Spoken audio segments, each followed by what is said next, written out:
What's up? What's up? What's up? Welcome to the STS Chronicles. It's Thursday. As you already know, your boy K Styles, aka the Sixth Man. At the top of the screen on the left side, we got the Senator Mad Mike Sports. Yeah, I'm cutting the promo right now, and I just actually finished. So your boy Mad Mike is I'm a superhero. Yeah, I'm a superhero. What should I call myself? El Pimpito. Yeah, El No, Pimpito. How about that? the radioactive eye. How about that? The radioactive what? The radioactive eye. See, nah, I want eyes. Okay, don't give me. I rather have the eye. I don't want. I rather have the eyes. Okay, The plural. eye. Nah, I don't Oh like man. that one eye thing. Okay, I don't like that one eye thing. Nah, nah, nah. You know what? I would make a joke, and I know Don about to make a joke right now. So, Don, we're not doing that. Yo, you know it, you know it. and like you said, man, we got the Summer Hill Nightmare Don on the top right hand side of the game. I'm gonna challenge everybody in the chat and everybody who come tuning in and filing in. Hey, glad y'all can join us tonight. But I want to ask y'all this question: since the Cleveland Browns came back into the fold back in 1999, can anybody name us a quarterback that started at least three straight seasons? And you cannot name Baker Mayfield. You might as well, at that point, you might as well name Methuselah as one of them. Mm. Oh, you said something to me? No, he was asking the question. He was asking the question to the people. I'm about to say shit. My bad. I'm up here. I'm bad at multitasking. I'm trying to cut it. Look. You might as well solve an algebraic equation in Braille before you come up with an answer for that shit. Hold on, what? What fucking question?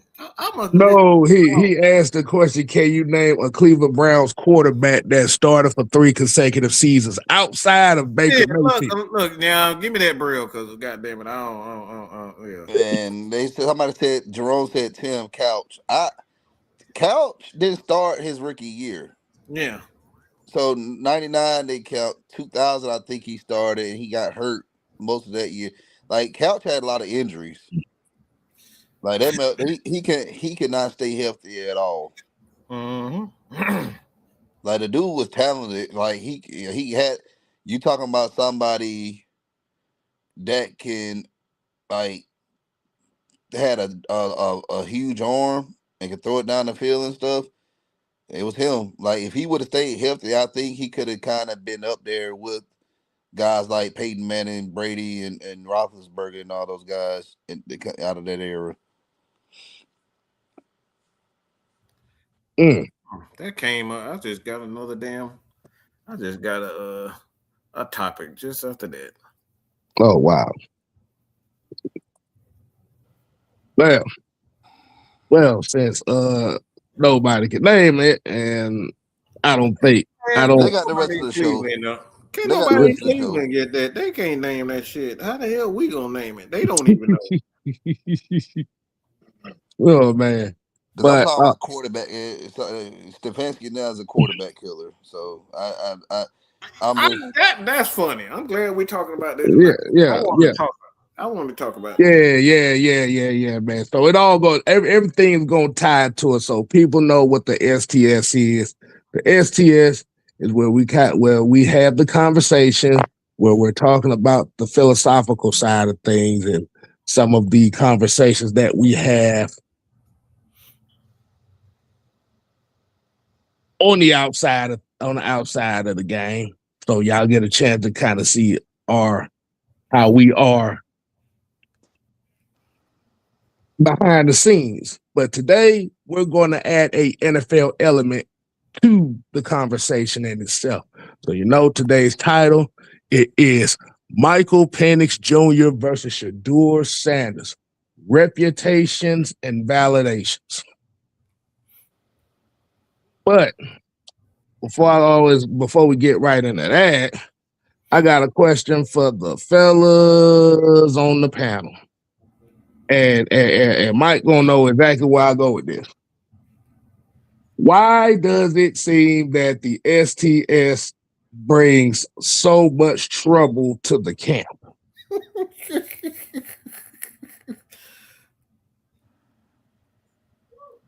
Why do y'all think that is?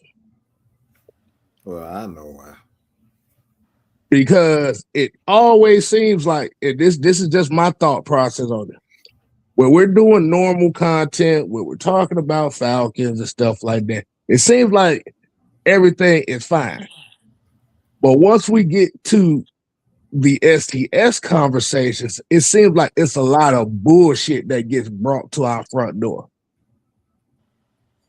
Why do y'all think that is?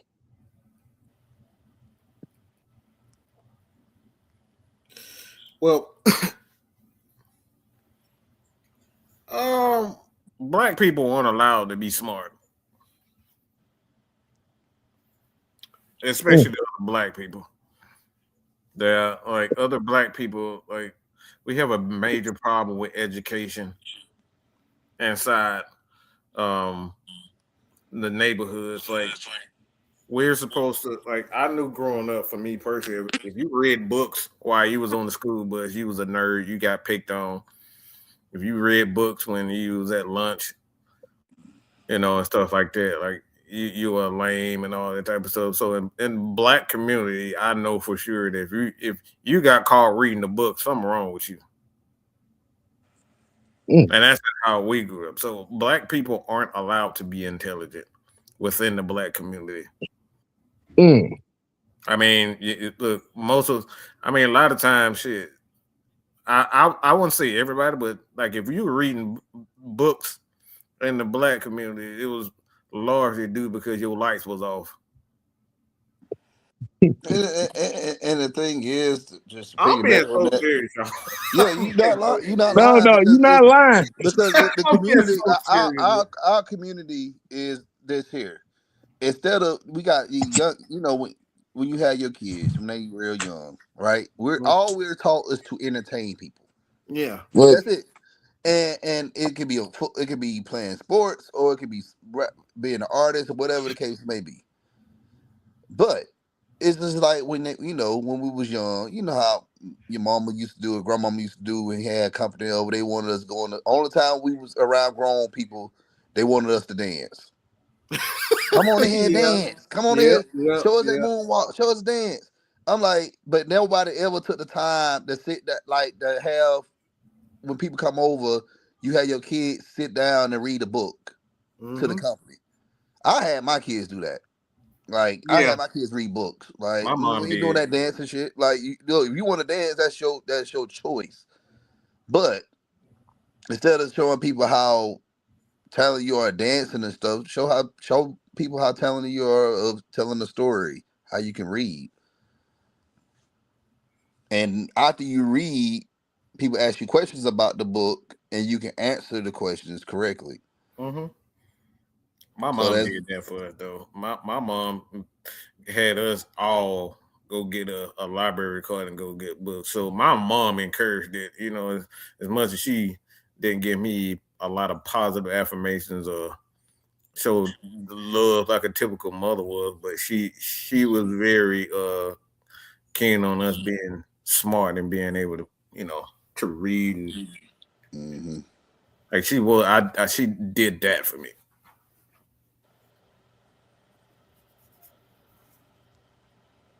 That's one thing I will say about it. But outside of that, like I said, I don't know. I don't know. K-Style? I mean, basically what it come down to is you do something that's kind of outside of the norm in our communities, it always looked at as a bad thing, whether it comes from reading, certain hobbies, political affiliations, and et cetera, et cetera.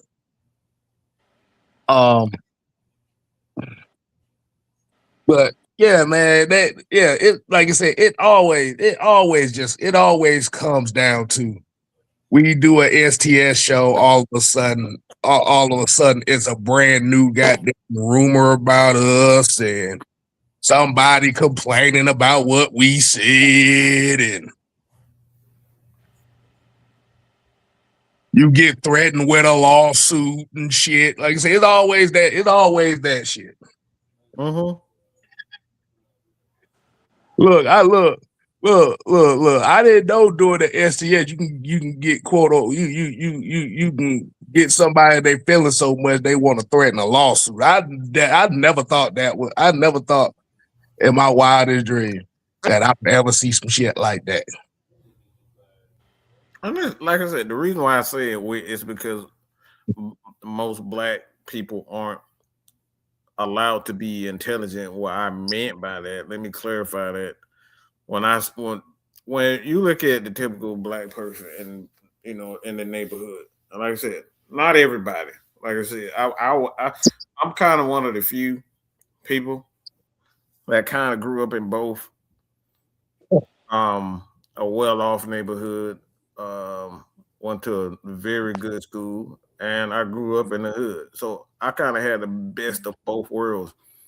And one neighborhood, we was looking at, like I said, quote unquote, not the cool kids, and then the other, it was normal to go to the library and everybody pick up books. Like it was completely normal. That was completely normal. So certain people, when they see certain things, they don't connect to it because that's not how they grew up.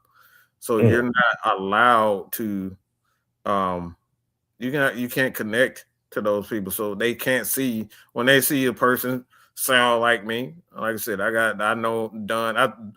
All three of us got that southern slang and how we talk. We straight from Atlanta, and you can't really deny that how we talk. That's just how we talk. So people from Atlanta have always been, especially, and I know Don and Kiv can kind of relate to this. Up north, northern girls love our southern slang, so they look at us a different way. So when people look at you a different way, they assume you're not as smart, you're not as intelligent, and that's what I mean by a lot of black people aren't allowed to be intelligent. You're just allowed to be black. Yeah. And that's how they put you in a category. They put you in a space. They assume that you're this. Why does that sound so familiar, Michael? Yeah. Because we're usually put in the category of the ignorant ghetto niggas when it comes to this shit. But very interesting that it's only pertained to the within the crowd. Most of the people outside the crowd don't really look at it like that. But what happens when you got the BBB always upset at you about something? Yeah. The BBBs, the triple Bs, they definitely look at us like that. Mm-hmm.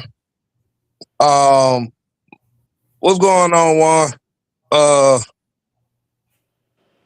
Ski said I still read in high school right now. Leo said liking Star Wars or Lord of the Rings, you was a weirdo. Oh, well, imagine me liking Star Wars, Lord of the Rings, and Kung Fu movies. You think I wasn't weird? Y'all watch Star Trek? I watch Star Trek too. Listen. If y'all really was weird, you watch Lost in Space. Now figure that out. Look. Let me tell y'all this. I watch Frasier. I still watch Frasier. That's my show. I love That is my People didn't show. like that because people didn't know like what they talking about. I'm like, bro, you gotta have a high IQ to watch this show, bro. Bruh, look, Yeah. look. I'm gonna tell you right now. Frasier is one of them things where that's that bougie funny. Yeah. Oh man. Yeah, I have Frasier. I have Frasier in a different world in heavy rotation. I am not ashamed. Third Rock from the Sun is another one of them. Well, my idea of a good time is watching Bob Ross and New Yankee Workshop. So yeah. What do Oh, they know God. about that New Yankee Workshop? Let me tell y'all something right now. That New Yankee Workshop will make you feel differently about your wood. And yes, I said it. Wow. That Negro really said that. He really said that. Really Bro, did. I'm not finna be watching nothing like that because I don't want to be walking around. I don't want to be walking around lying on my stuff. Well, Don, unless you're trying to shave your wood with a thing, I don't think you're going to be doing that. No, shaking woods and no, I don't need to be talking about shaking woods. Jerome said everybody has something they nerd out over certain TV shows, movies, and video games.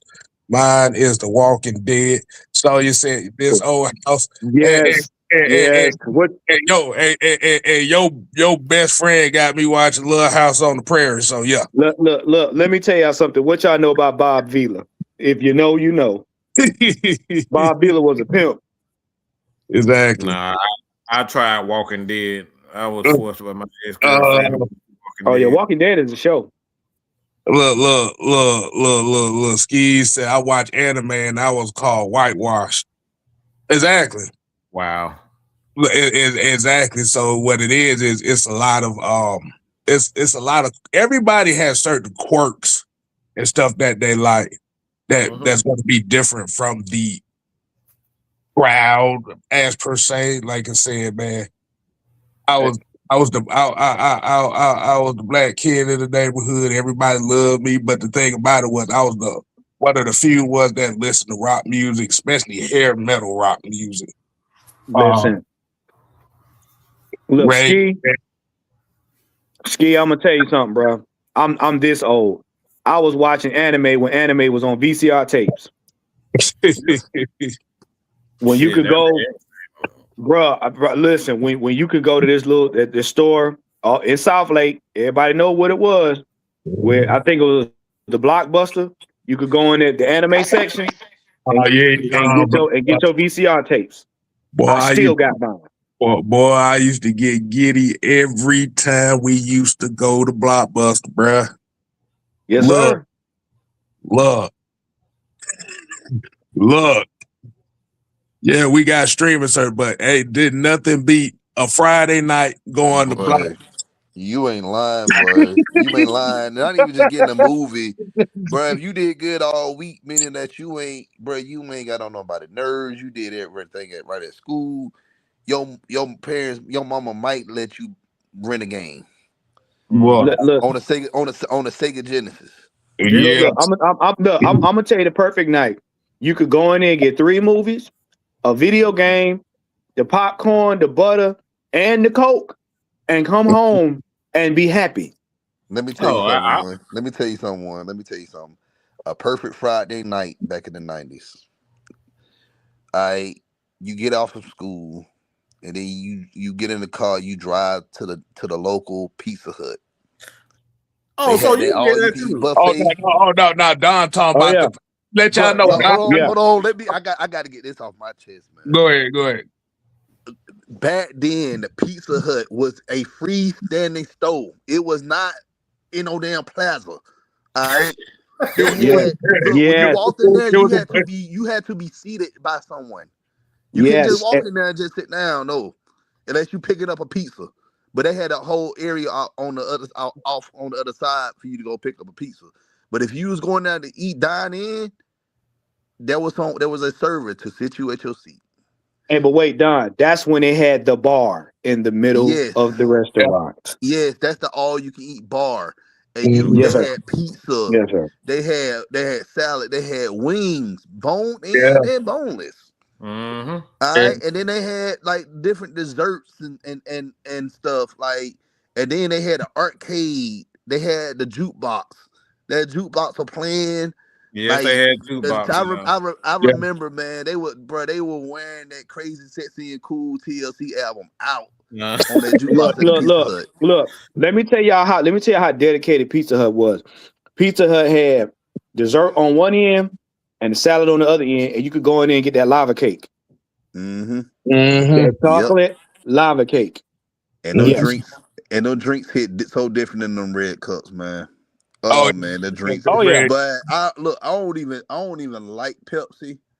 Pepsi products, but because Pizza Hut, they always serve Pepsi products, but it just something about Pepsi tastes so different than them red cups, man. I don't know what it is, Oh, I but know. them things be hidden, man. I know. And, I'm gonna tell you, the lines in the cups mm-hmm. held the soda fizz. Yes, and let me The tell you another lines in the thing. cups held the fizz. Yes, and let me tell you another thing. Another reason why some people was down on a Friday night at Pizza Hut, because they got those read cards. You know those the when you booking read a club. lot of books, you get that Oh free hell yeah, boy! I had them at on the Pizza line. Hut. But we used to have that, and then after you dined in at Pizza Hut, you probably was there for like an hour and a half. Probably longer if you was with some friends, and your mama had somebody come along with her to keep her company. We left there. We went to Blockbuster and got 3 movies, like you said, 3 movies, and then you get the game. And you go home, and you got to watch the movie as a family first. Because any movie you get at Blockbuster, it doesn't matter what the hell you wanted to do. Everybody was sitting in the living room In watching it front of on the the one TV, the TV. VCR. Yeah, that Exactly. one TV with the VCR. Yep. And you didn't say shit. You kept your mouth shut unless something funny came on the movie. You get to laugh. And Right. so most of the time, my ass got kicked out of the room because I kept laughing too damn loud. And I kept laughing for a long time. So, but anyway, but I did that too to just go in there so I could play on the game, because we can play the game till after the movie was off. And the Wow. weekends you can stay up late as you want to. Exactly. And this lady, And every damn Pizza Hut buffet had Michael Jackson's Moonwalker as an arcade game. For some reason, everyone I went. it had 3 games. You had Altered Beast, you had Moonwalker, and I think you had some form of Street Fighter or something like that. You had a fighting game. Those 3 were guaranteed. Yeah, and then the pinball, and then you had the pinball game too. Either a Now, pinball machine or they had the little basketball thing, the hoop thing. now, ladies and gentlemen, this is back in the era where Wendy's was Wendy's. Wendy's is where you had the bar and you could get the actual chicken salad pita. If you know. That's when Wendy's had that little overhang where you could sit and look up while you eat your food. You talking about the sunroom? Mm-hmm. Yeah, Good time. Good time. But somebody said 200. This is when it had real food. Yeah, somebody just said 250 Pizza Huts are closing around the country. I'm like, well, that's their fault. Y'all need to bring back the damn buffet. You gotta bring back the buffet and the book fair. Bring the book fair back and the buffet. I promise you. Boy, my black ass will be up in that motherfucker. Dude, look. Let me tell y'all something. For me to get them tickets, I read the same book 8 times. Mm-hmm. Exactly. Oh yeah. I figured out how to jip the system. Nah, they start. I stayed in Aberdeen States. They started cracking down on that. You couldn't read the same book. We had to read 2 Yeah. You had to fucking write down what books you wrote, and they accumulate. Oh, man, was like, see what I did was, if it was a book with many chapters, each chapter was another book. I was that dude. I was that dude.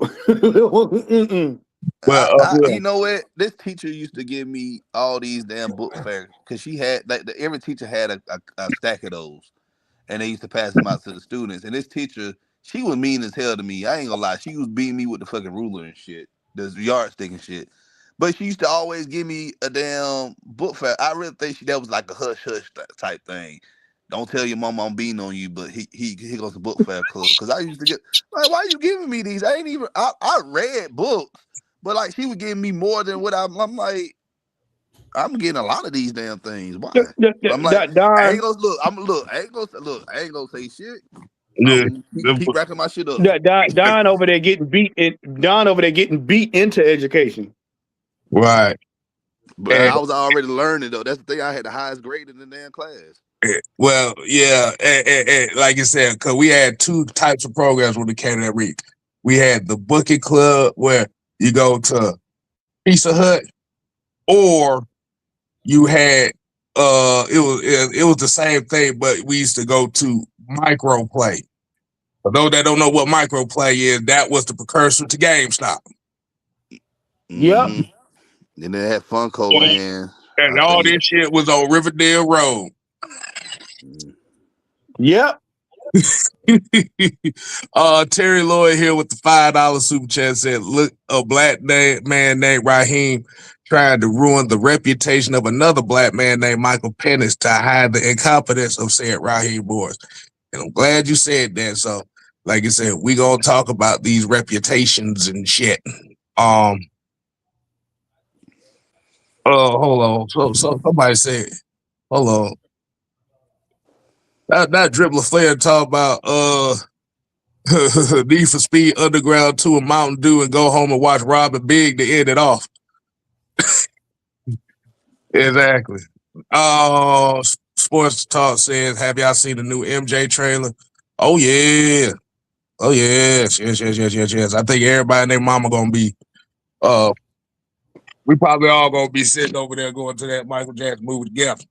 I'm gonna wait a couple of weeks. I know the movie they're gonna be packed. I don't want to be packed. We usually give it like a month and a half. I'm just gonna stay off the internet for a couple of weeks when that shit come out, because I know everybody gonna try to tell the movie. Brad said 2 pieces of $50 now. I ordered some pizza the other day. They came out to like $35 or something like that. Not bad, not 35. Yeah, I think I paid like 35 for it. Yeah, right. And guess what? And they shrunk them. No. That's what I was about to say. I sit up there, thought I asked a large pizza. I'm looking at the large pizza. I said, bitch, this ain't no fucking large pizza. This meaty. Where you buy your pizza from? Don, don't start with me. No, I'm just asking. Because it's Domino's. Yeah, I know Domino's. Domino's, yeah, that's why I was gonna say Domino's. I don't eat Pizza Hut because that pizza too greasy. I eat Domino's, but Domino's if I'm like broke. But I always I knew he was gonna say something.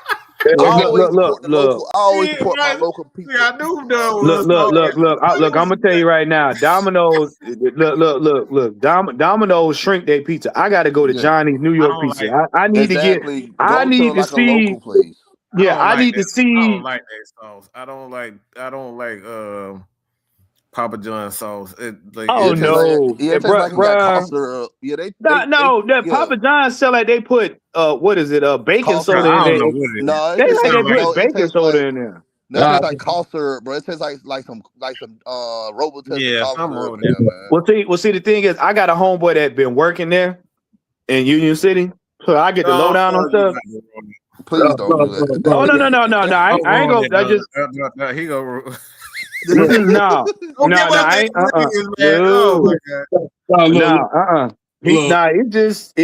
He just told me about the size versus the price. I was like, yeah, I get it. I go to Johnny's, bro. Look. 2 pizza spots I go to is Johnny's Pizza and Anthony's Pizza. Now I'm gonna tell you, they got a good one in Fairburn. If y'all know about it, Oz Pizza right there in downtown Fairburn. Yes. No, the best pizza in the city is Grand Central. Grand Central. Yes, over here by Grant Park. That pizza good as hell, bro. Okay. And the pizza's huge. And like they small pizzas are huge. Yeah, Every you time go. I go in that, look, every time I go in that, they already know what I want. They already know. Or you want the pesto pizza, and then you want the They used to call it the cardiac arrest, but Yeah, I they know took about the that. name out. Yeah, so it's called the meat lovers pizza now. Yeah, Mm. they got 5 different. Yeah, I know what you're talking about. But Mm-hmm. now if you go to your pizza pie in Fayetteville, you can make it how you want it, and it's brick oven. Okay. Yeah, I definitely love that brick oven. But let's go and get right into it. We already getting pizza spot goddamn Yeah, recommendation. and But drip LaFleur. Look, I heard Goodfellas pizza is good, man. Yeah. That's another good place too. hmm Wait, you know what, Terry Lloyd? You don't do that. Don't do that, Terry. Don't do that. Don't do that, Terry. Don't do I'll start Papa John endorsing. that. Y'all, bro. Damn. But Papa John, hey, look, fuck them. But I don't give a damn about those. Look, motherfucker, I get some grocery store pizza before I get that bullshit. Hey, look, I used to call it Papa Slobs because that's what it felt like. It's like I'm drinking watered down tomato sauce. Like, Right. Man, That name alone is just Papa John. Like for real, Papa John's. Who would want to eat some stuff from Papa John? but you know what though? It ain't the same because when the guy that owned it actually did it, the pizza was better quality. But yeah, I'd have been to Mellow Mushroom. I used to go to the one in Buckhead. Mellow Mushroom's good too. Yeah, You know. The one over there by Grady House, the Grady Stadium, that's the best one. oh my god! I told you, John. They gonna ruin pizza.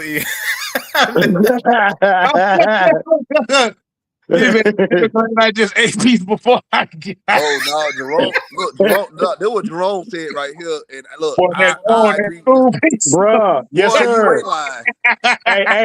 Hey, but look, let me tell you the quality now. Let me tell you the difference now. If you get the school pizza that got look like the little tan lines on the back, that ain't it. The one look like it's a mattress. When you flip it over, got them little holes in it. That's the pizza. That's it. That's how you tell. That's all they gave us. They gave us the good stuff. We had good variety of food at Avondale. Yep. Bro, look, we had that pizza, that sausage pizza, that breakfast pizza was hitting too. Like just all their pizza was hitting, man. I miss those days, bro. I miss those days. Hey man, we keep talking about some damn food, Man, boy. we can't keep talking about food, okay? Look. We about damn lost track of what the damn show is about, man. We gotta have a whole food show. Yeah. Oh yeah. But we'll do that, man. So like you said, y'all got 30 minutes of unholy alliance banter. Like you said, man. So the topic today is, like I said, Michael Penix versus Shedeur Sanders. And this is not a quote unquote quarterback skill comparison, but we're using these two as an example to kind of explain what Robert Greene calls Law 5 of reputation guarded with your life. Now, as we already know, just these past couple days after Mr. Matt Ryan and the Falcons introduced Ian Cunningham, and the question came up by Barzano Messias about the quarterback position, in which Matt Ryan answered that question is, it's not my job. The head coach. I'm not the head coach, so the head coach is going to quote unquote determine who the quarterback is for 2026. It's been a narrative. It's been a talking point going on in the sports world as far as now. Michael Penix is looked at as an afterthought. So going to the next day, you had First Take talking asking the question was Michael Penix a regrettable draft pick for the Atlanta Falcons? I'm like, damn. This motherfucker really is getting the Matt Ryan Desmond Ritter treatment right now. But let me see. I'm trying to see if this is going to show up right. So your boy Penix went on to Twitter. So this is actually the Instagram post. I don't know if y'all can really see it that well. I can see it. Okay. So do you want me to read it? Yeah, you go ahead and read it. We can break it down piece by piece because I know everybody's kind of been talking about this quote, this post all day. A lot of the big radio stations, the 92.9 games, the 680s and stuff like that has been kind of breaking down and trying to decipher this post. So can I say something first? Go ahead. Jerome, bro, I saw that. First of all, Stephen A. Smith having a hard time keeping his daggone hairline forward, so we don't need to hear nothing. Yeah. We go yeah. Like, hold on. We're gonna talk about that one. I know exactly where you want to go with that. Let's get this comment though. We're gonna kind of bring it all together with that. Right. We're gonna get to that point. Right. Because I think it's important to hear what he had to say. And then get to your point. All right. So he said, as a man, you carry a lot of pressure each and every day, pressure to provide for your family, pressure to succeed in everything you do in life, pressure of letting everybody around you down. But one thing I never did and never will do is fold in the face of it. Everything I've been through to this point made me into who I am today, and I wouldn't change a thing. I come from the mud, literally, and I get in this. It's hard to kind of read that. I hate black lettering. I hate black backgrounds. It fucks with my eyes. But say I get this far. I didn't get this far by mistake. I never had no. And my road to success was never easy, and I'm still just scratching the surface. All the pain, uncertainties, not knowing what will come next. Good God, I hate this background. That background. What God has planned for me, no man can take that away. I never needed no sympathy. I wear my heart on my sleeves. Proud. How can you ever be mad at me when all I ever did was try to feed my family? No, how can you tell me I can't do something and you don't know what it took for me to get there? I'm a walking testimony. Not too many people can say they've been through what I've been through and still have the determination to keep going. Some people might think I am crazy or saying they would quit a long time ago, but that will never be me. They ain't how I was raised. I'm forever going to stand 10 toes to show why God is almighty and will never put me in a situation that I can't get through. Whatever you at right now in my story, stay there. I never needed motivation or a pat on the back. All I ever needed was an opportunity. And as long as I got breath, I got that. The turtle race continues. Year 2.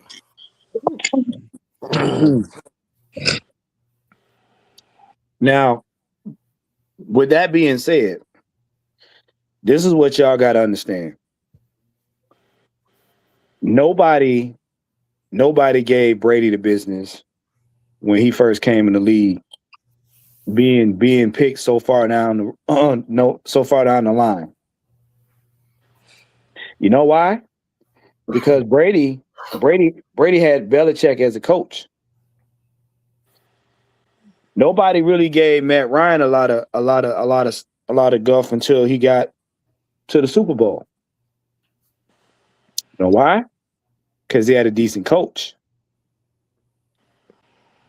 All this that Penix is writing comes off the back of a man who did not put him in a good position to be successful. He's basically telling you right then and there, fuck the media, fuck that coaching staff, and fuck anybody else that ain't have his back. Because that's exactly what that's about. You didn't have my back. You sent me out there. You didn't coach properly. I got hurt. Now you want to discard me. Fuck you. That's exactly what that is. And honestly, I don't blame him. Because we sat here week after week watching the fucking debacle. And then you got people like Stephen A. Smith who ain't played a lick of football and can damn near hang on to his hairline, talk about what this man can't do. How about you pull your hairline forward, sir? What you say, hairline tendonism falling off the bone? This nigga hairline is like the equator. It's half on and half off. The fuck you talking about? You barely played basketball. How you gonna tell a man that had surgery on his leg what he can't do? Mm-hmm. But all right, Don, what your thoughts on that is, man? One thing I got from this is never to piss off a true Christian man. Yep. Real Christians, if you know what I'm talking about, they know who a real Christian is. And Penix is one of those guys. Now, the problem I have is the fact that the lack of no accountability or fingers being pointed to guys like Raheem Morris and Zach Robinson. I said this almost 2 years ago. Y'all got Kirk Cousins in free agency, and it cost us a lot. Not only in millions of dollars of cap space, but it also cost us a fifth round pick in the 2025 draft, which we really needed, but whatever. And then months later, you drafted this kid from Washington, Michael Penix Jr. I said this, and I know I said this on the show that night when we drafted him. All of us was irate about it. I said, I don't even think we have people on this staff to develop this kid. You remember what? You remember that I said that, Mike? I remember it. Yeah. I don't think we have anybody on this staff to develop this kid. Who's the quarterback coach? Who's the pass game coordinator? Zach Robinson, okay, yes, he was quarterback coach with the Rams, but he had already developed Jared Goff when he started in 2019, because Jared Goff was still on the team, I believe. Jared Goff already played in the Super Bowl before he even got there. So he was already a polished quarterback, a developed quarterback. Then they brought in Matthew Stafford, again, a veteran. So I said this. I'm like, we don't have nobody on this staff to develop Michael Penix. I'm like, I said, unless they bring somebody from Washington that was on that offense to come help him develop, then I don't see how he's going to develop. But I said he has the talent. He's a good quarterback, but you got to get him NFL ready. And I really think Zach Robinson did not want it that wasn't in his plans when he came from Los Angeles to develop a young quarterback. They just wanted to utilize somebody that's been in the league for several years that ran this type of offense in Kirk Cousins. They wanted to get a Super Bowl ring by default, like they've been doing. Yeah, they wanted to wish and do it the lazy way. They wanted to be lazy, and now you like first off, Penix played decent, this season before his injury. The play calling did not help him at all. The lack of, mentorship and coaching to develop this kid was absent. So this is what we got out of Michael Penix. And again, it's not Penix's fault. It's the team's fault. It's the regime fault. Now, all of them jokers are gone now. Matt Ryan is the president of football. This man has played this position. Matt Ryan played at a high level. And you go, I don't know if y'all watched the interviews with Torrey McElhaney and the other guys, DJ Shockley. They just came out with an episode. Y'all need to go watch that. But they clearly said that you brought in Matt Ryan, a guy who played at a high level, who understands the position and the tools that you need to succeed. You not knowing that Matt Ryan ain't trying to do everything to help this kid out now? You doing that since day one.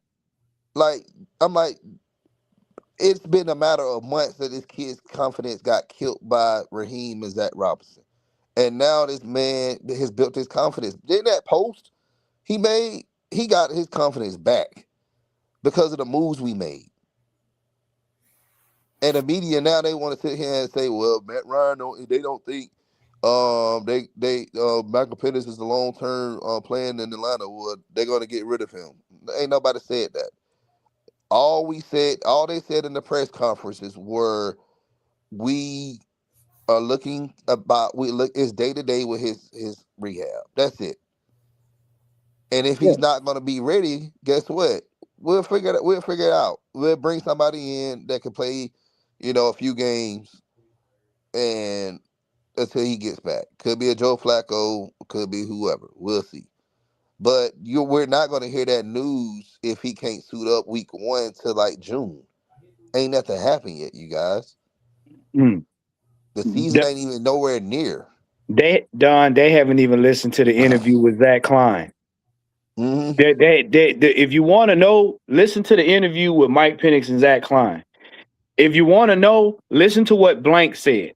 Blank said Michael Penix is their guy. Matt Ryan has already said Michael Penix is their guy. Mike Penix said, hey, as long as my doctor is cool with me playing and the team agree with it, if I'm there, I'm there. I'm going to tell y'all something that y'all need to learn about this fan base when it comes to the media. The more the fans complain about it, it's the right thing to do. Normally, when the fans agree to it wholeheartedly, it's the dumbest move they've ever made.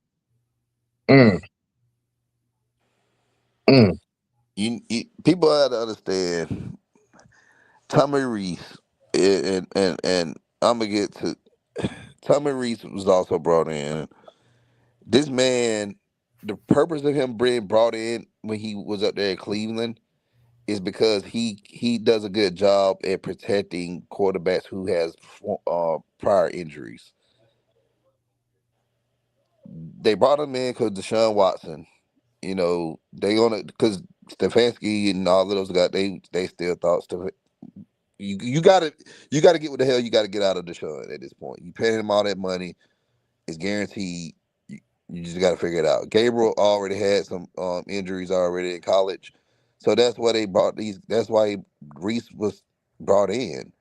Same thing in Alabama. Like, he brought in Milroe had prior injuries before that season in 23.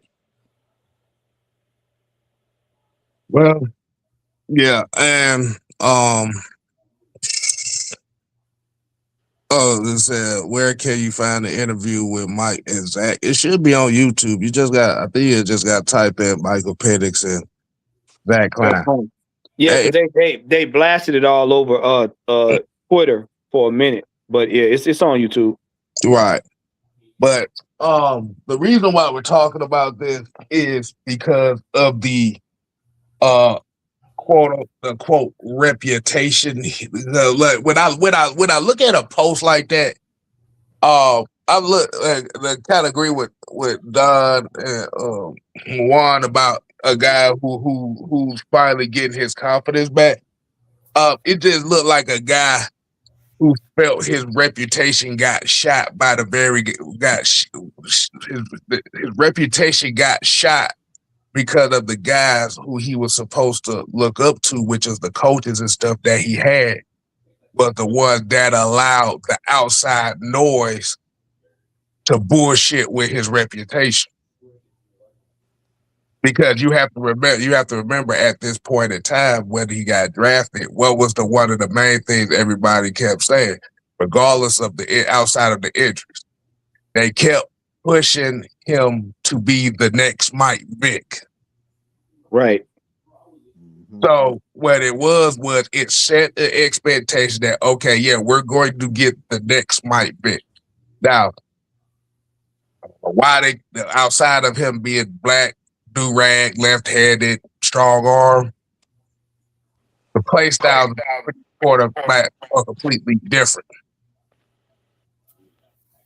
But it was the fact, and this is why I said that he where his reputation got shot and it got destroyed in Atlanta, especially last year, because people finally found out, which lets me know most of the people down here don't watch anything outside of UGA football, that Penix is not Vic. The ESPNs found out Penix is not Vic. And I want Mike to answer this question right here that I have. And I want all y'all to ask this question for yourself.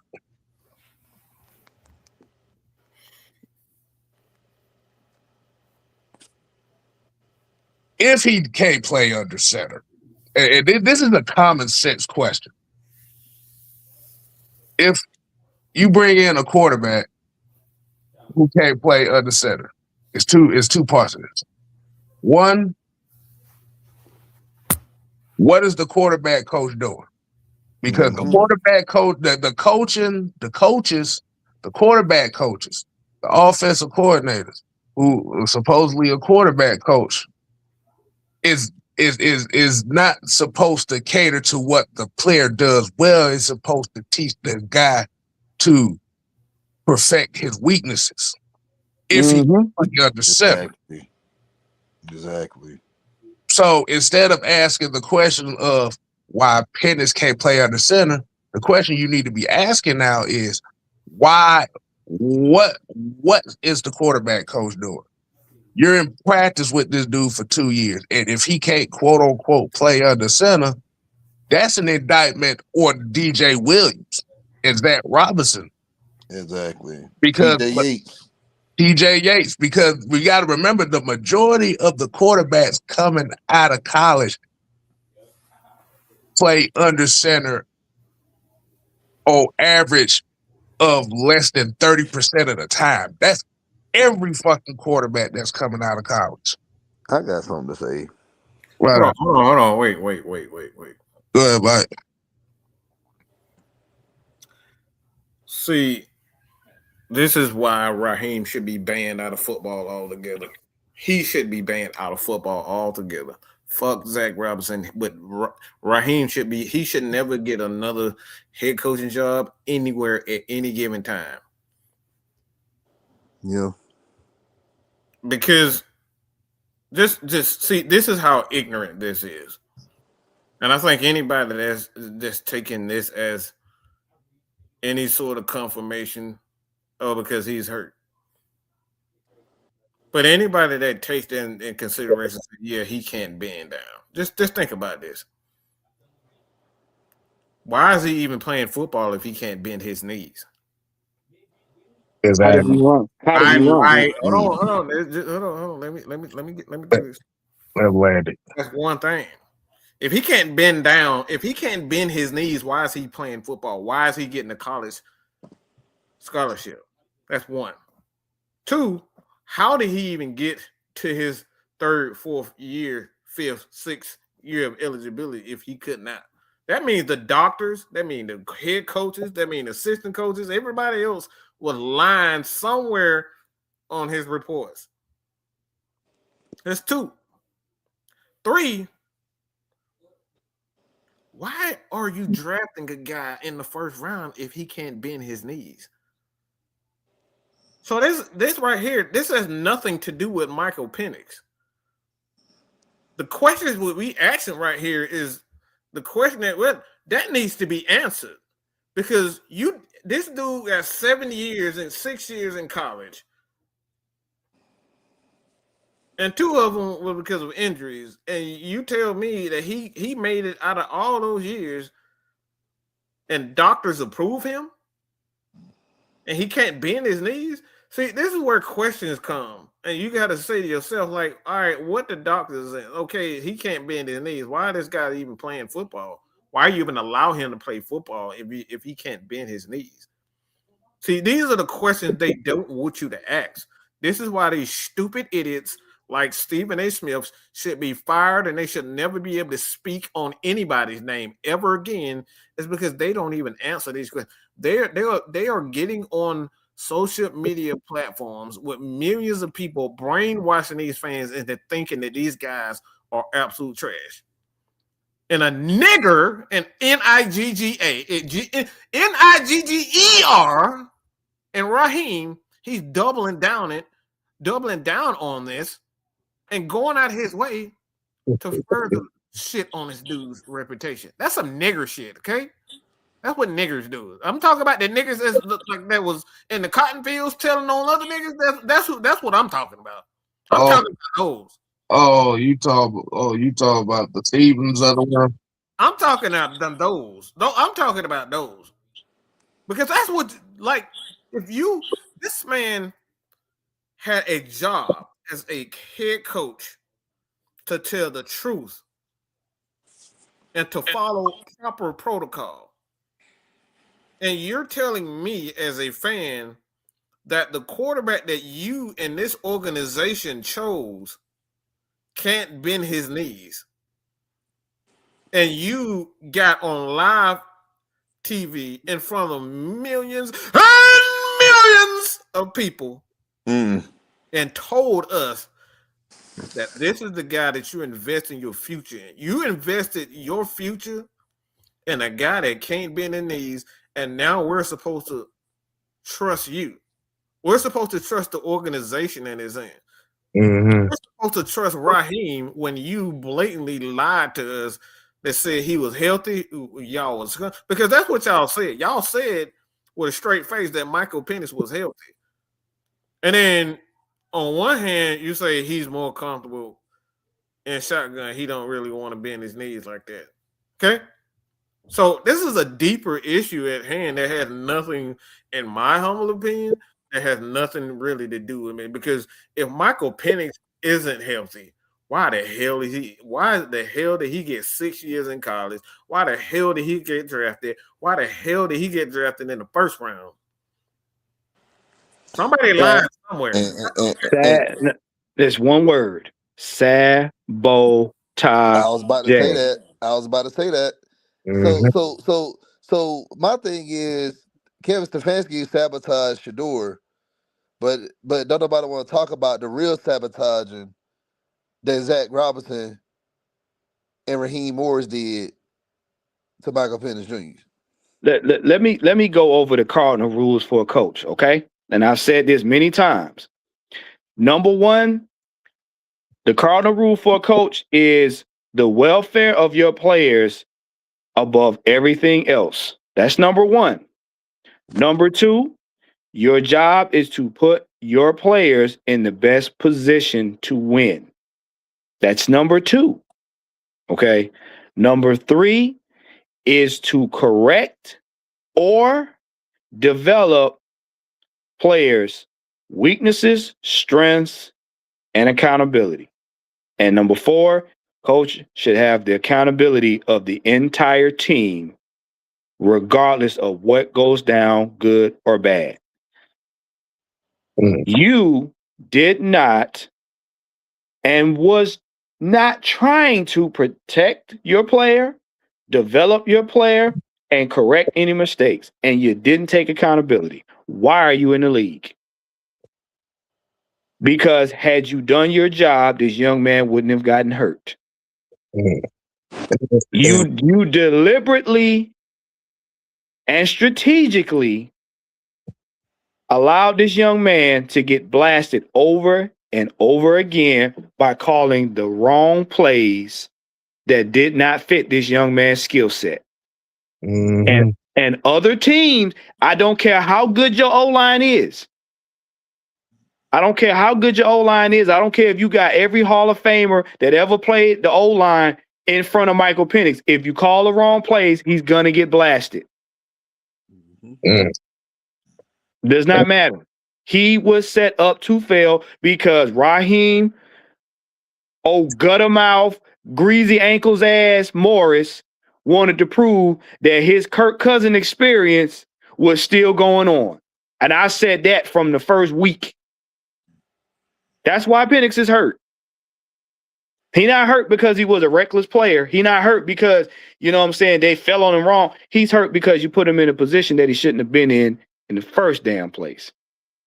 And I told y'all after week 3, that was sabotage.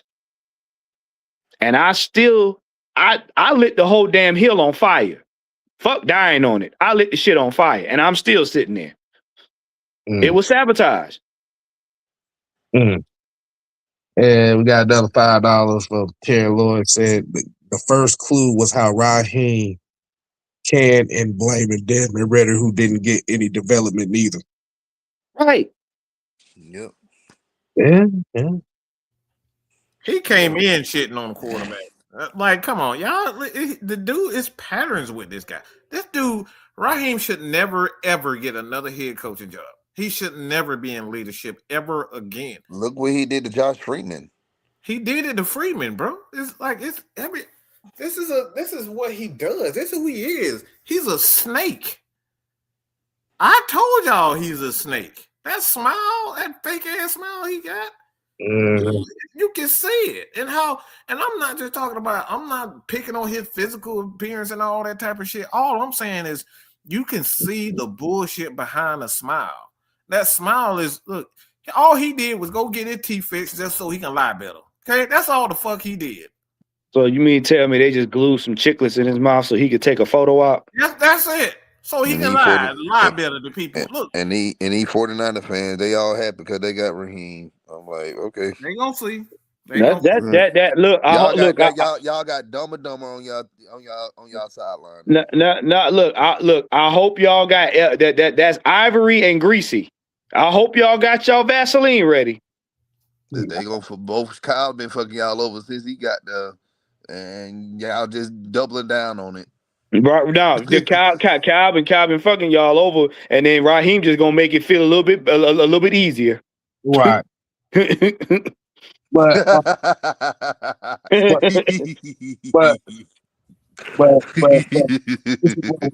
this is what we're talking about with reputation, is because now, like I said, once again, as on average, when we're talking about quarterbacks, we're talking about quarterbacks it's usually a 3 to 4 year. It's usually a 3 to 4 year thing where you figure out what your quarterback is about. Around 3.5 years, like halfway through that third or fourth year, that's when you figure out what a quarterback, what his skills are in regards to how it correlates to the NFL. It's around that 3 to 4 year. But once again, in the land of the ATL, the quarterback's career has already been determined by less than 10 games. Yeah, and it's a common occurrence right now. So when we're talking about reputation, the definition of what reputation is the cornerstone of power. It allows you to intimidate and win without ever having to engage in a direct fight. However, once that reputation is cracked, you become vulnerable to attacks from all sides. Yep. That's it. That's it. And it said the halo effect is a strong reputation for competence or honesty makes people overlook minor mistakes. Hold on, where it goes? I'm trying to find the other definition. But it's kind of the opposite when we're talking about Shedeur Sanders, because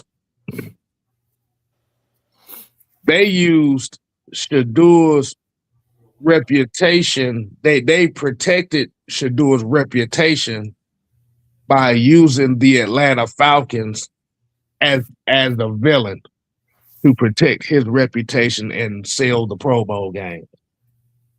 In other words, y'all went ahead and allowed the media to turn Atlanta Falcons into the NAACP for a person that ain't even on the damn team. Y'all basically affirmative actioned his ass into the Pro Bowl.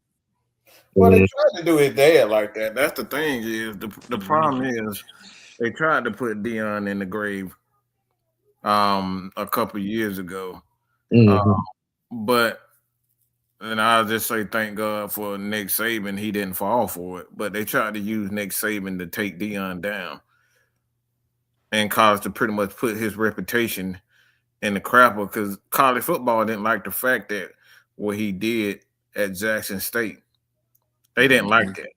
They hated the fact that he created so much money for a lot of these students that otherwise wouldn't have gotten it. And Nick Saban, they talked it out. They came up with a deal and all that type of stuff. So the college football, they realized Dion is a powerhouse. So essentially, with that, a lot of those people that that was still in their feelings about that, they took it out, and they are still taking it out on Shedeur Sanders. But the interesting twist, fast forward a bit, is we're right now, and what we're talking about there earlier today, K-Style, is that now the NFL is trying to use Shedeur Sanders to steal their product, because they know that if you can't beat them, you might as well join them. That's it. Because think about it. They neutralized Shiloh. They weren't worried about him. They neutralized him. They couldn't neutralize Shedeur like that. Because remember, everybody was talking about Shiloh too, and guess what happened? When he didn't pan out so well in Tampa, they swept him under the rug. But the thing about with Shiloh wasn't expected. He wasn't really expected to be that great just for the right. So he didn't really matter. But you have to remember, Shedeur Sanders had the fanfare coming out of college being the best quarterback out of the draft. Yep. And like you said, the argument can be out there, they can be made. Like you said, only time is going to tell right now. But it was the fact that he fell that far down, and it looked like sabotage from the NFL. That's why I said Shedeur Sanders kind of became a martyr to the football fans.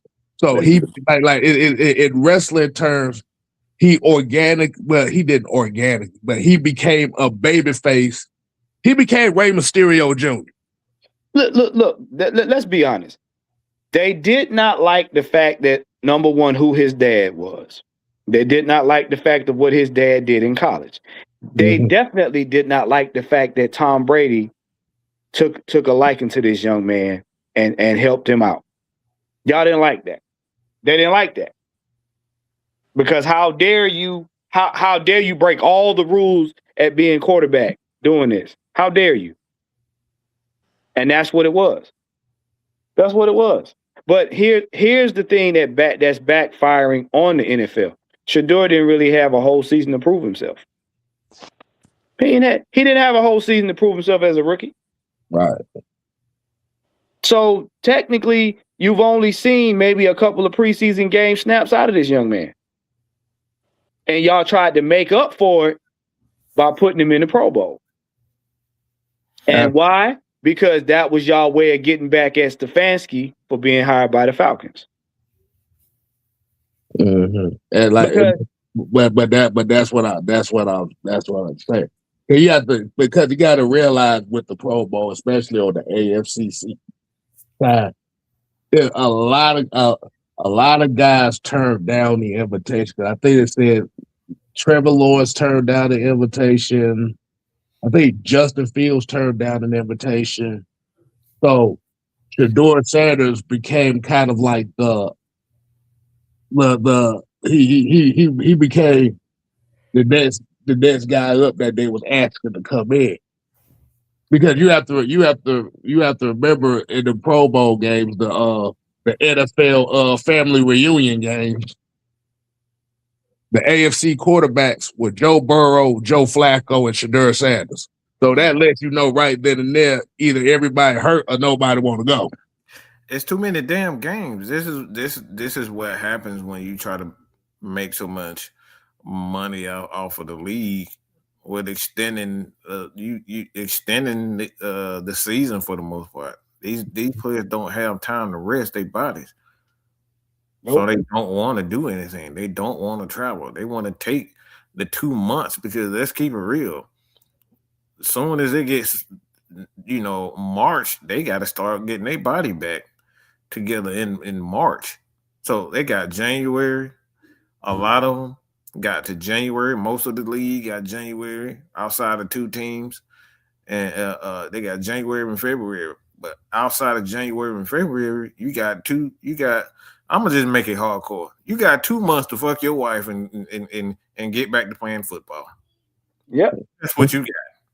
Yeah. And say hello to your kids. You got 2 months to screw your wife, have sex with your wife, spend time with your wife and your kids, and get right back to work traveling. Because you got to travel, especially if you're a free agent, you got to travel to go where? See when you're going to the next team you're going to be going. So you're never at home. So you got 2 months to do all that. They don't want to do that. So this is the NFL. The NFL's fault that we are in this position. Like I said, a lot of people don't really like how I come across, be graphic, but let's keep it real. It ain't shit cool about not being able to see your family because you playing football and getting your ass smoked on that football field, breaking legs and spraining ankles and shit like that. And then you gotta, hey man, you want to go to the Pro Bowl? Hell no, I don't want to go no damn Pro Bowl. And do what? Stand in front of a camera? Right.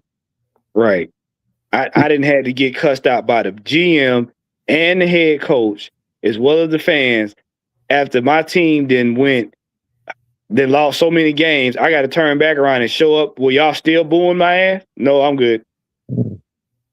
Because the thing about it is, and just on the reputation in itself, and that's why I use Michael Penix, and that's why I kind of use Shedeur Sanders, because it's the tail opposites of what we're talking about when it comes to reputation, where you have one side where Michael Penix's reputation is shot because of incompetence of said coaching staff and not actually doing their damn job and trying to get him on the right path if he can't do something. And then you have a Shedeur Sanders who's on the other side of the spectrum where his reputation is not only protected, but it's boosted on the back of the Atlanta Falcons. Mm-hmm. Mm-hmm. And the thing, and with the media kind of manipulating that, because everybody knows Deion Sanders is revered down here. Is revered down here in Atlanta. So, what's the best way to do it to boost the reputation? Because on that note, one of the main things is to destroy the reputation of your rivals. That's also a talking point within that law, which says it's the darker side. It suggests that if you're in a power struggle, the most effective way to win is not to argue with your opponent, but to open holes in their reputation. Once the public doubts them, they are forced to defend themselves, losing their offensive momentum. Yep. Guard your reputation with your life. 48 laws of power. Mm-hmm. And the thing is with Shedeur, Shedeur, they used Shedeur, they used the Atlanta Falcons, they used the Kevin Stefanski quote unquote thing to boost his reputation up even more. Now here's where the double-edged sword part comes in at it. Fast forward to September, right? What happens going forward if Stefanski's out here now and Michael Penix does show up week 1, and because these guys are behind him, he actually becomes the quarterback we think he can be? And what happens if Shedeur continues to slide? Now what? But like you said, that's why I say it's the double-edged sword. Like I said, you have to let all the stuff play out like it did. This is why they brought in a Alex Van Pelt. This is why you bring in a Tommy Reed. This is why you bring in a lot of guys who are former OCs. Because that's what you're doing is you're covering your ass on a lot of aspects, where instead of you having a head coach with a makeshift coaching staff that you are questioning whether they can coach or develop quarterback, you're bringing in all the quarterback development guys. So you give Michael Penix no excuse to try to get better, and you'll have a better gauge to know if he's the guy for the future or not. Right. On top of that, having a O-line coach with a ton of experience. Mm-hmm. See, this is the thing that y'all gonna have to. This is the crow that y'all gonna have to eat, because if they put it together correctly, and Mike Penix becomes who we think he is, now you gotta say, now what? And I told y'all this a couple shows ago. Every coach does not respond the same to every team and every organization. Mm-hmm. So y'all are dumping on Stefanski because of what he did what he did in Cleveland. But you got to understand, this is a whole different organization. The team is structured different, and they got a lot of playmakers. He's got a lot of room to do a lot better. I'm telling you, the man shows out. What you gonna say then? Mm-hmm. I'm just gonna say this one with this coaching staff on the offensive line. It's like on this offensive staff. They are their brother's keeper. Yep. Their brother's keeper. You're right. They're specifically put in a position not to fail, I feel. Yeah. What did Mike say? You are looking at the team through the eyes of a quarterback. What? And that's exactly the way it's structured. Yep. If Tommy Reese, if he's weak, guess what? Somebody there to catch him. Somebody there to step in. Mm-hmm. Like with us, we are brothers. If K-Styles needs something, I come in to help, or Mike come in to help, or Warren come in to help, or Sam and Truth, and vice versa. But it's that camaraderie that we have is what causes a lot of problems in a lot of people's eyes, because they're not used to seeing that. But John here we got a couple questions. And John asked, "What is the reason for sabotage?" I don't understand why a coach would sabotage and think he could get away with it. Rich McKay. Because he can. Because Rich McKay. That's all. John, I'll go back. Look at every team Raheem has been on. Exactly. Look at every team Raheem has been on. Whether he was interim head coach, or coordinator, Raheem benefited from doing the least amount of work and gaining the most from everybody else around him. This is the reason why I told people, do not get caught up in the fact that this man was on teams that won Super Bowls. He got his rings by default. He got his rings by doing the same shit he did in Atlanta, standing there looking stupid, chewing gum. Plain and simple. Let me say this, man. Have y'all ever seen? I know we've seen Tom and Jerry quite a few times. Yeah. And every time Jerry would get in trouble, he would go outside and he would stand by that old doghouse. Y'all remember that doghouse? Mm-hmm. Who's in that doghouse? Who's in that doghouse? Talking about Butch the Bulldog. Butch the Bulldog. Tom would just do shit just because he could. He would sucker Jerry Thumb into coming outside and try to do something, and Butch would be right there to beat the shit out of Tom. Yep. Just because he could. This is exactly how Raheem is. He got the Shanahans, he got them Gibbs, and a lot of he got Dungy, he got McKay, and a lot of people in there. He just do it because he know he can get away with. He feel he can get away with it. When you know you have backup and you know people can't touch you, you do shit just because. When you haven't worked for it, you do shit just because I can. Yep. That's it. And people up here telling me, man, I just don't understand why he would sabotage.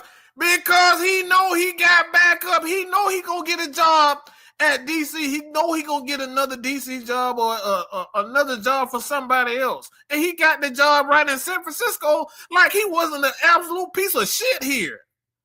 But who did he follow? He followed a piece. He followed a piece. That's what I'm saying. It don't even matter. He's sabotaging shit because he fucking can. Right. And he followed it. You would have talked about it that sabotaged us 8-9 years ago. That's what I'm saying. That's what I'm saying. He followed a piece of shit that sabotages right in front of him.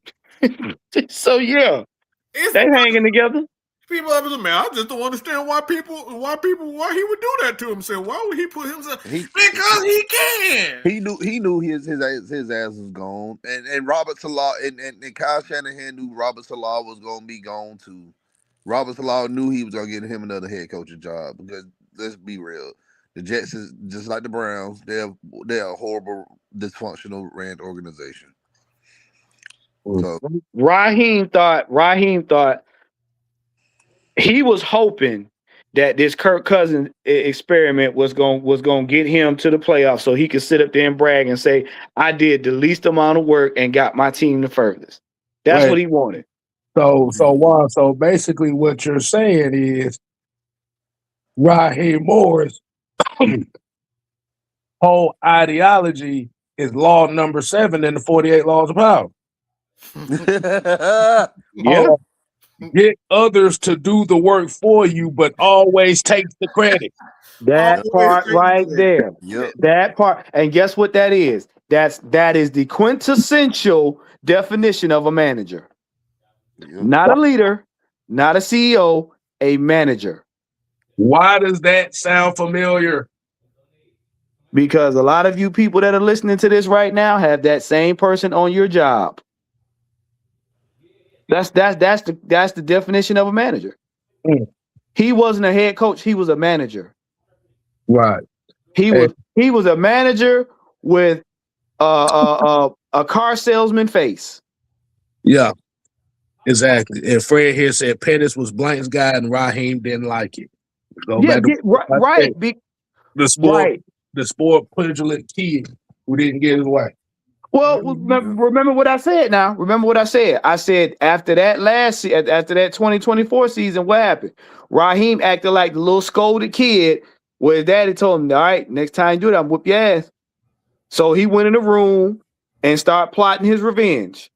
And he said, well, I'm going to show old man. I'm gonna make Kirk Cousins better than Penix.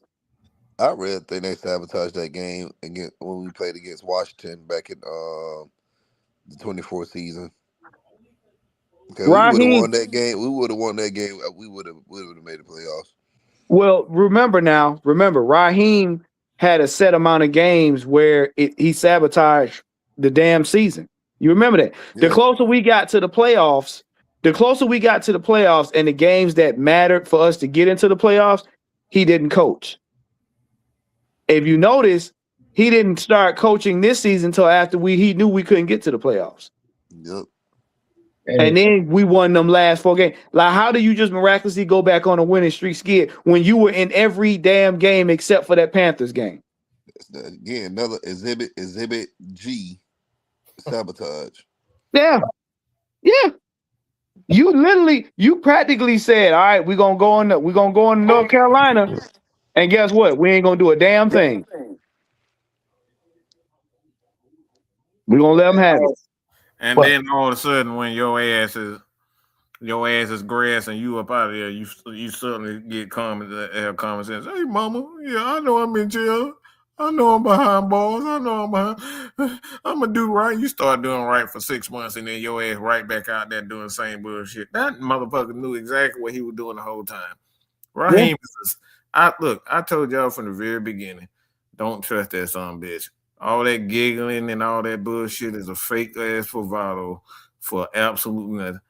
He's a spoiled ass Nepo baby that got backup. For now. He got backup for now because that rope runs out too. Because his daddy, and I'm talking about his daddy and the Shanahans and all those guys. Those are his daddies. You know what? I'm not even gonna go there. The jokes would be ferocious. I'm not going there. No. I mean what I'm saying. Just call them daddy. Look. You just use your imagination with that. Call him daddy. Daddy's home. That man called his daddy. That's how you called that. Like, how you get fired? And you look like absolute shit, and then turn around, you get a job with the 49ers. Y'all don't think he called daddy? I'd like to take this moment. A guy like Rex Ryan, they don't have multiple Super Bowls and multiple top defenses, and they can't get a job. But this some bitch who ain't never did shit can get a job with the 40. Man, that man bending over, shaking that thing like Glorilla for Brandon Ingram, okay? You can't tell me that. Like, you're not gonna tell me that he could, like, he's just no. So, Mike, what you saying is he hanging off the nuts like pubic hair? Man, he hanging on that motherfucker like Tarzan, swinging from tree to tree. Okay. Watch out for that tree.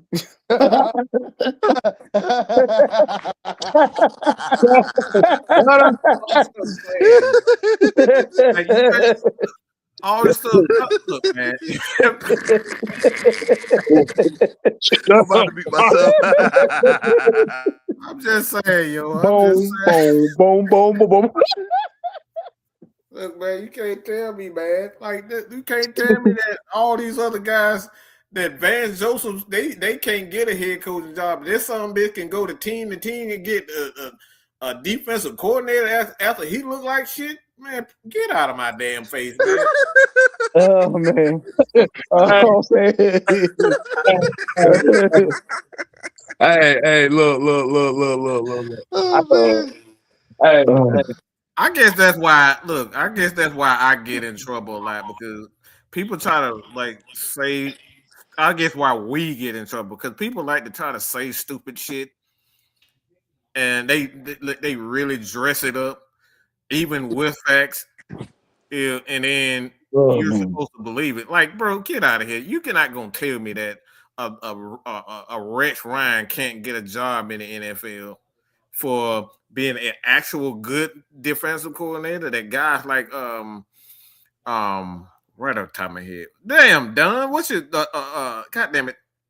Martindale, Don Wink Martindale. These guys like they can't get jobs in the NFL, but that son of a bitch and Raheem can get one. Man, look, man, that man swinging from tree to tree, bro. Yeah, that's because, like you said earlier, Raheem can be. Here's the deal: when you know you can't coach worth shit, they can control you because you're highly expendable. They keep Raheem around to keep what they call quote unquote troublemakers out of the NFL. Because at this point, it's not about revolutionizing the game or a team. It's about who can bring us the most money. So if Raheem's hijinks get on ESPN and Fox News and all this other stuff, that's good money for the NFL. See, that's what. If y'all look back at the slavery stuff, what's the one thing they do? They had a one black man dance for he go in there, he dance in front of all of the little white people that's over the plantation. That's entertainment. They don't care how dumb he is. They don't care, you know what I'm saying? If he break a leg or whatever, he entertaining. That's it. That's it. So that's what we call buck dancing. That's all it is. That's all it is. He got a job, but a guy like Steve Wilkes is still unemployed. Come on, man. Yeah. Come on, man. Because here's the deal. A good coach is going to not only hold himself, the team, and the organization accountable, he gonna hold the media accountable. That's why they ain't like Arthur Smith. Arthur Smith wasn't a bad coach. He just held the media accountable. Exactly. But also, like you said, man, if y'all liking the conversation, y'all make sure y'all go and hit all the buttons, all the like, comment, share, subscribe, all whatever. But I do got one question. I do got one question too. I gotta ask the fellas here, and we're going right back to this reputation conversation. I don't know if y'all remember a while back ago. I think it was like about a month and a half ago. We actually did one of these STS conversations. Might have been an STS, or this might have been a regular show. There was a particular guy that came in the chat. I think his name was Thomas Bone or something like that. Yeah, T-Bone. Yep. T-Bone, yeah, something like that. And remember, he came right into the chat, and literally the comment that he had was, so is it true? So is the reputation of y'all, is it true? I remember that. Now, let me repeat that.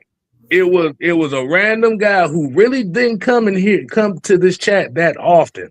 Mm-hmm. Came in here and asked me and Mike, was the reputation about y'all, or is it true about the reputation that y'all have?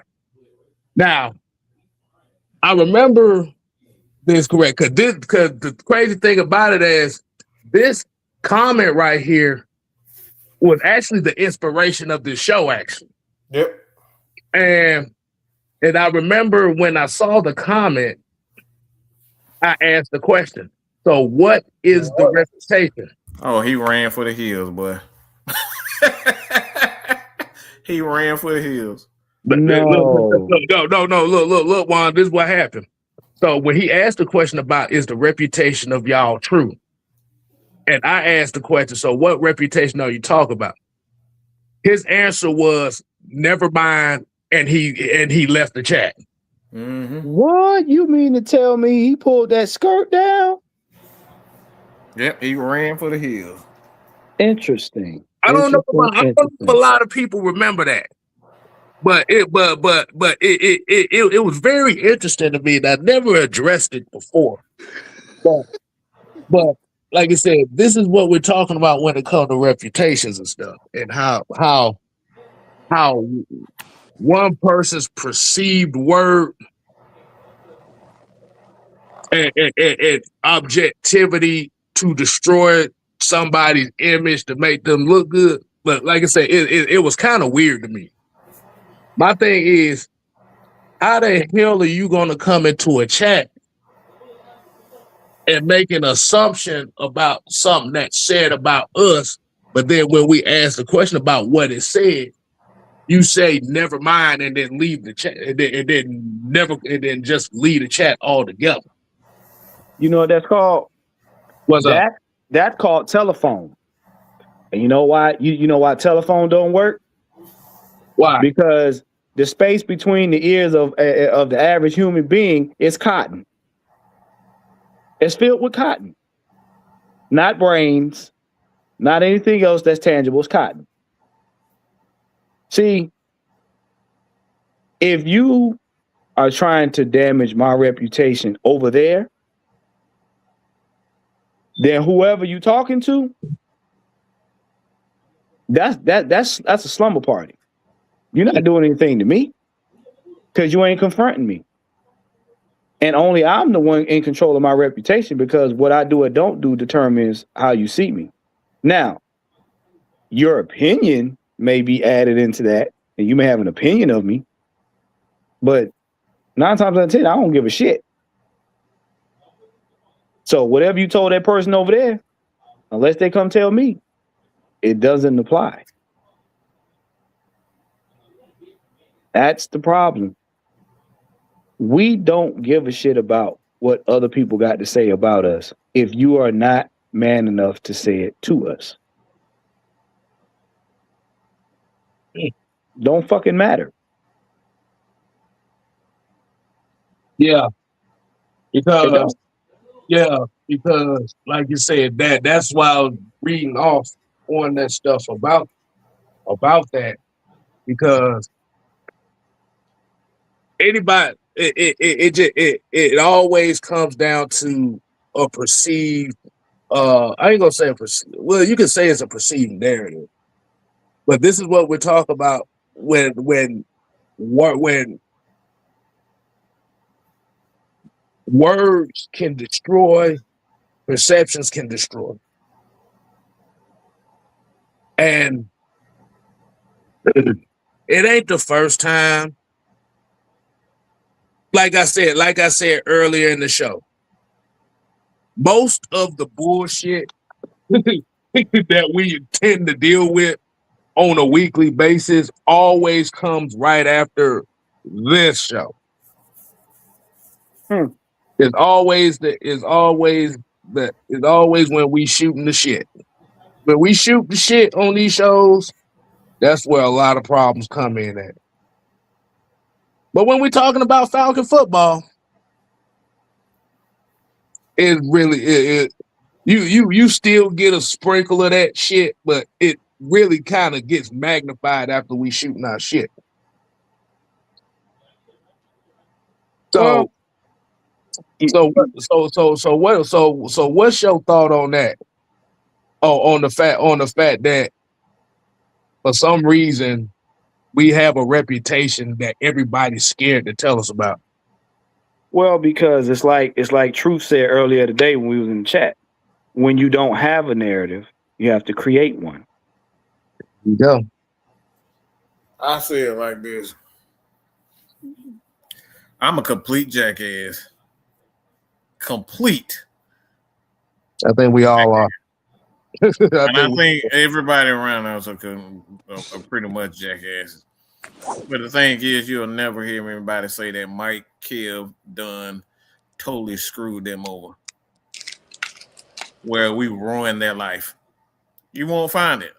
I can say that with all honesty. I can look you in the face, okay, and tell you will never find a person that said Mike ruined my life, Kev ruined my life, Dunn ruined my life, Warren ruined my life. You won't find it. You'll get people that's in their feelings. Oh, you shouldn't have talked to me like that. Oh, you broke up with me. I wanted to get back with you. Please give me another chance. You'll find that type of shit. Wow. Wow. Wow. Wow. I wasn't a lot of that shit, but actually ruined him. I wasn't expecting that. Nope. I just had to throw that in there. I ain't gonna say who I had to throw it in. I mean, say it with your chest, why don't you? But I just had to throw that. I'm not gonna say who it's for, but they know who that person. Well, you'll see a lot of that. But the thing is, like I said, when you are who you are, people don't believe that you are who you are. Let me say that again. When you have let it be known and you're living your best life of who you are, a lot of people can't believe because in their own lives they don't know who they are. They're not confident. They haven't found themselves. So people that haven't found themselves, they can't believe that it's you actually are real. They can't believe that K Styles is really comfortable in his own. Because let me put it in another way where people can really understand. Look, I don't give a fuck about Jordans. I don't give a fuck about no Nikes. Motherfucker, I will go to Walmart and buy me some motherfucking $12 shoes, and I wear them motherfuckers like they some Jordans. Okay, I don't give a shit about any of that. I'm doing that right now, so yeah. I like, bro, this just how I am. I don't care about no image. That's how I am. And people cannot believe because my family loves shopping. I don't give a fuck about no shopping. I wear a t-shirt, some Walmart, $12 Walmart shoes, some $20 Walmart pants, and I'm good, bro. And they look at you like they looking at me like, what the fuck is wrong with you? Why are you doing it? They cannot believe this is who you are. And that's the problem. So a lot of people try to put you into a category because personally, they are validated by buying all the Julio Jones and the Atlanta Falcons jerseys and taking pictures with people who wear the Julio Jones jersey right along with you. And me, I don't give a fuck. I want me some red and I want me a goddamn t-shirt or some jeans as a white t-shirt, some black jeans, and some red shoes. I've done it before going to the games. That's my Falcons colors, goddammit. But when you haven't found yourself, you look at other people like this can't be real. This can't be real. Because you haven't found yourself. You're not comfortable in who you are. I'm gonna tell you right now, ain't nobody got more of a unique way of dressing than this boy done on our repent. This motherfucker he would dress in some of the most unique stuff. He's comfortable in his own skin. That's just who he is. He's always been like that. And don't give a fuck. I really don't. And I don't do it to show off. I just like to do it for myself. Mm-hmm. No, I don't have 5 colors of Timberlands. man, that's a car payment or a daggone bill. Of the same shoe. Look. So what you mean to tell me is we like for me. I get me a 6-pack of Hanes t-shirt with the goddamn pockets in them. They call it damn. Hey, look. You know what? If I want some boots, I've been shopping with we all. I'm telling y'all right now. I've been shopping with Dunn. I've been shopping with everybody. Then everybody in here, at certain stores picked up something. Hey, I got this for the game. I got this for the game. I got this for the game. We all look. We pretty much have the same taste in a lot of stuff when it comes down to like spending money and stuff like that. Like we don't care about a lot of this shit. Listen. I don't wear no damn Timberlands. I will go on Walmart and get them Kodiak boots, and they the same damn thing. They just had a different sign on them. Fuck you Kodiak. Talking about? Them shit keep my feet warm, and I can look like I got some Timbs on from 50 feet away. I've seen them. You're not lying. I've seen them do it.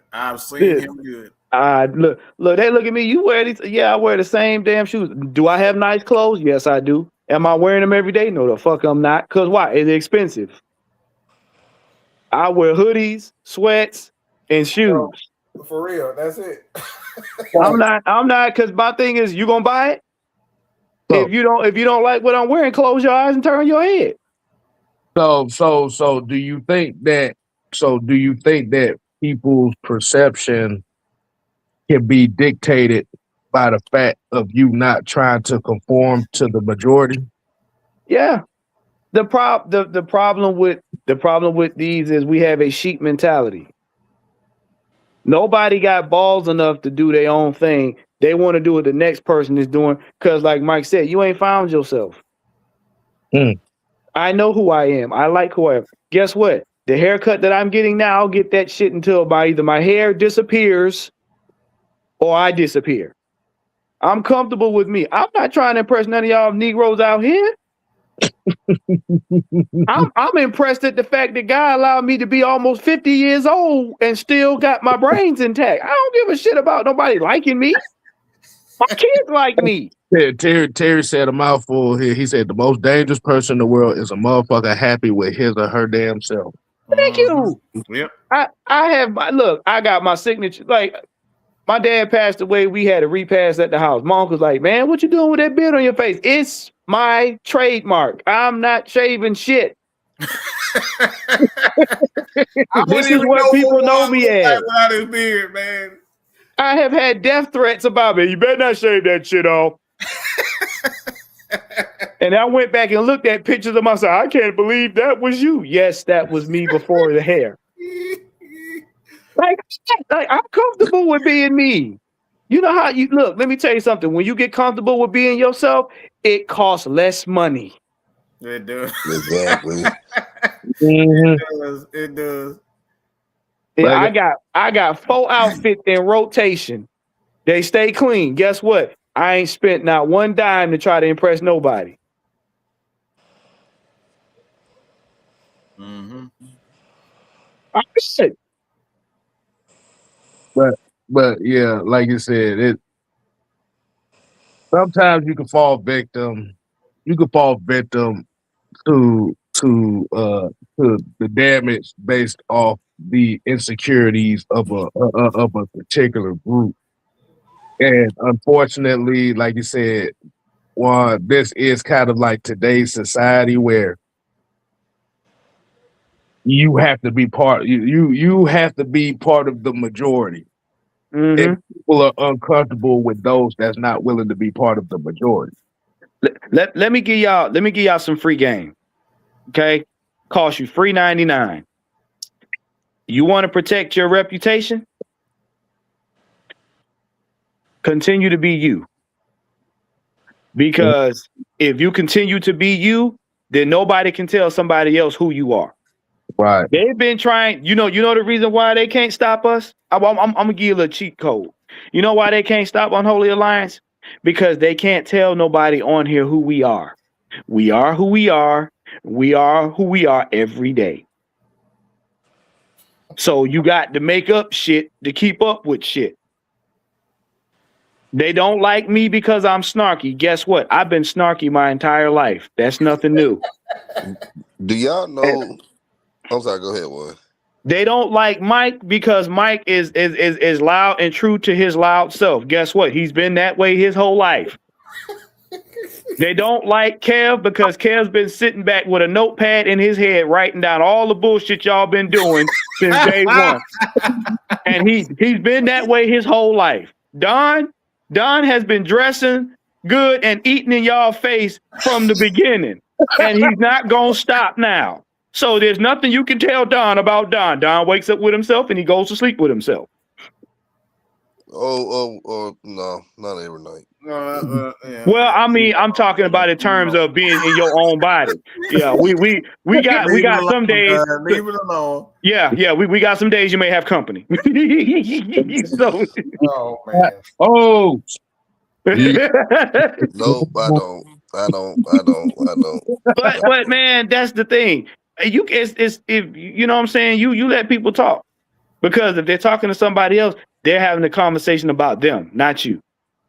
Because if you're talking about me, you got to come to me and tell me. How you gonna talk about me and I'm not even part of the conversation? Yeah. Some of y'all wearing thongs on your forehead will get that when you get home. That's called silent critiqueness. That's called suck these nuts. In that part, and this is something I don't get. You know, do y'all remember y'all remember the Super Mario brother character Wario, right? Mm-hmm. Yeah. Why was he created? I just thought the creators got bored. I just thought they needed an antagonist that had a similarity to Mario. You know what? And that's the thing, because everybody saw people see people for who they are. If you're a smart person, you can see this person's a good person, right? But sometimes some people get kind of bored of, like we just said, Mario got kind of bored. So they Mm-hmm. need to create chaos. So that's what people do. They got to create chaos, and they create a different version of you that you don't even know. And you Mm-hmm. look like, you listen to like, oh, this person did this, this person did that. And you looking at, it's like, y'all know that album cover of T.I. versus T.I.P. He looking in the mirror Mm, of a different person, a different version of himself. That's the mm, shit that you be just looking at. Like, I'm like, the hell? How? I'm this. They saying I'm this person? Can't be. Look. That is why Eminem came up with that song, "I Am Whatever You Say I Am." Because the Exactly. problem is, we can only be ourselves. So however you see us, that's a personal problem. That ain't my problem. That's a personal problem on your behalf. Mhm. Because here's the deal: wherever you saw me, that's where I left you. I'm gonna say it again for those in the back that like reverse braille. that's the For reverse. those that see me in that light, that's where I left you. For the people that don't like Mad Mike, how you saw him, that's where he left you. That's all it is. Because if you walking with him, you're not complaining about him. That's the joke. All four of us right here on this panel walk with each other. Guess what? We're not complaining about each other. So anybody talking shit behind your back, anybody got a problem with you, but they're saying it to other people, they're mad where you left them. Because if they were walking with you, they wouldn't be talking shit about you. That's all it is. Mm, mm. I am whatever you say I am. If I wasn't, then why would I say I am? I am.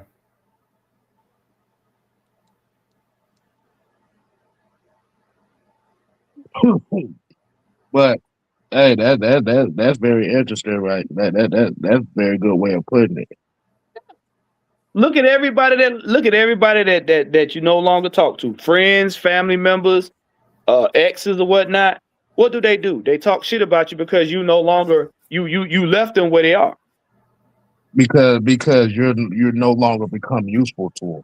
Yeah. You essentially you are a tool of somebody else's ego. Yeah. Yeah. And I'm pretty rather that tool be something to help benefit them, rather in the physical or benefit them on the other side of things. well, what it is you no longer make them comfortable for being too chicken shit to change. That's the main problem. As Mm, long as if you doing bad and I'm doing bad, guess what happens? We can't tell each other nothing. The minute you start to do better, I got to hate on you now. Why? Because you make me uncomfortable. I'm not ready to change yet. You can tell me, hey, you need to change. Why? Because I'm changing myself. You don't want to have that conversation. So you tell other people you a bad guy, or you this, you that. When in reality, you just mad that the person moved on, and your ass just stayed the same.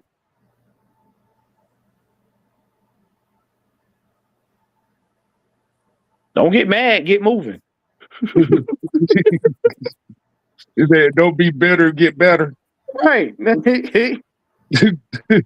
Don't get bitter. Well, yeah. You might not want to have no focus too much on me because I'm not. Once I know you hate me or you don't like me, I'm not gonna give you any type of energy. So It's a waste of your time. It's a waste of your time to talk shit to me. Cause I'm gonna chunk up the 2 middle fingers and keep fucking rolling. There you go. Keep rolling. Yeah. I'm the type of person, whatever reasons that you don't like me, I'm gonna double those damn reasons. That you're not gonna like me. Listen. I got a saying. If you don't like my ass, that's fine. I'm gonna give you a good show. Because I don't like dumb. Because my thing is, and the reason why I said that, because I'm gonna double it. Because I don't like dumb people. So I need dumb people way away from me. Like just yeah. Please keep your distance. Give you even more of a reason not to like. Oh yeah. Yeah, that's it. Because you dumb. Because the reason why you dumb, because you listening to somebody, whoever told you this stuff, instead of you going to the source, you just like, oh well, this person sound credible about this person that I don't know anything about for real. It don't make any sense. Well, here's the deal. How they know me better than me? You talking shit about somebody that you really don't know about. So how are you gonna tell somebody else about me better than me? But hate is taught. That's the thing. Hate is taught. It's a learned thing. It's like racism. It's a learned thing. Well, basically what you saying, that's the triple B's strike again. Massengill at its finest. The triple B's strike again. And we ain't talking about the BGs either. But yeah, that's why I said that. But like I said, that's why I said when that comment came up, and like I said, I never got a chance to address it. I just wanted to get y'all thoughts on that because it was kind of weird to me that in itself will pop up. Like I always say it like this. It's not necessary. It wouldn't be considered a reputation if the reputation is not known by the person that the reputation is about. I don't even fucking talk to many people for people to have a reputation about me. That's the weirdest shit. The thing is, though, in order for you, quote unquote, to establish a reputation, you have to be around people. So if I'm not around you, and you and I don't communicate, and I'm not around you, how do you know who I am? But now you have to ask the question. Now here's the question that you have to ask now. If this said reputation, which is said about me, you, or anybody on this thing, and you just now said it, you have to be around a person. Yeah. So now you have to ask the question: who was around at the point in time that is the source of these quote unquote reputations? I'm talking to the people in the chat. So if these reputations exist, it's only a handful of people that's been around Mike, me, Don, and Juan. Yep. So if you use your common sense and you use logic on that, now you pinpoint where the source of it comes from. Well, Kev, that goes back to what I said earlier. In order for somebody to generate a reputation or a narrative about your reputation, what is the purpose? It's because you left them where they are.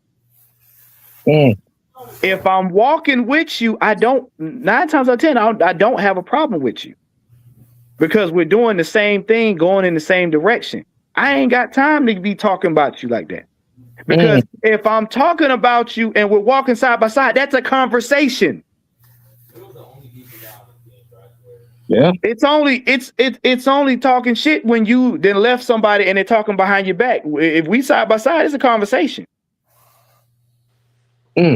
So that's what I'm saying. People that want to talk about, try to damage your reputation, look at where they're at. And 9 times out of 10, you left them where they are. Right. So in retrospect, that comment from T-Dog, Thomas Dog, whatever the hell his name is, he unfortunately gave up the source on who's the main group of people who's been stating this quote unquote reputation without saying the name. Because I always, like you said, you always say it. You just said it. You can't claim that something is said about somebody, but then when that person asks about what is said about them, you disappear from the conversation. Yeah. So we are. So, like I said, in on short term, we know who the fuck y'all are. Your position. Look. I say it like this. Your position got gave a long time ago. Long time ago. Your position got gave up so bad. We just toying with you at this moment. You know what? I go one better. I'm going to congratulate you. I give you an A for effort for consistently hanging on to that, whatever you're hanging on to, over little old me. You bang up job. You got an A for consistency. Yay. You got an A for consistency, because the amount of rent I have collected from you living in mine, I appreciate you. But like I said, you said the key word. You have to be around the person in order for you to speak on such things. Right. And like I said, and everybody that's watching, you pay attention who's been around and who's not around anymore, and they'll tell you everything you need to know about who is putting that shit out there. Yeah. Like I said, if you're walking with me and you're talking, that's a conversation. If I walk away from you and I'm no longer around you, you're probably talking shit. Because guess what? You no longer have access to who I am. I've left you where you are. Man, look. I wonder who's gonna be. I wonder who's gonna be offended by this episode tonight. And this shit's gonna be hilarious. So, and look. I got my popcorn ready. I'm gonna figure out who's going to be the one to be offended this time. Oh, don't worry. Don't worry. That like I said, they already got their little notebook ready on how they gonna tell us about ourselves, which is I find ironically funny. and I'm gonna say this with my whole chest. If you took offense to this right here, I'm talking to you. You got shot. But we're gonna get up on out of here, y'all. Actually, it's been about 2 hours in here, man. Good God. Yeah. But we appreciate everybody. Like I said, you make sure you go ahead and continue to support the channels. Man by Sports, the Heavy Hitter Live. Make sure you go ahead and recap the Heavy Hitter Live show we had last night. Recap of the Super Bowl, 6MK Live, the ATL Sports End Game. Hey man, this is the STS. We shooting our shit. The next time, people, we ain't here to play. Nope. We here to stay. Oh yeah. You ain't got to go home, but you got to get the hell up out of here. No. We are. Oh my God.